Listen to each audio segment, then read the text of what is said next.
Garuda Express, an international courier service. నగదు ఉపసంహరణ చెల్లింపులపై state bank of India SBI విధించిన అదనపు ఛార్జీలు జూన్ 1 నుంచి అమల్లోకి వచ్చాయి. బ్యాంకులో ప్రతి నెల తొలి 4 లావాదేవీలు మాత్రమే ఖాతాదారులకు ఉచితం.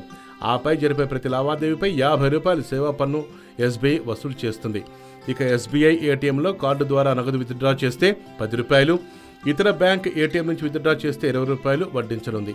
ఆన్లైన్ ట్రాన్సాక్షన్స్ పై కూడా అదనపు ఛార్జీని వసూలు చేయబోతోంది. IMPS, UPI, IUSSDల ద్వారా ₹1,00,000 వరకు లావాదేవీలపై సేవా పన్ను కాక అదనంగా ₹5 చెల్లించాల్సిందే.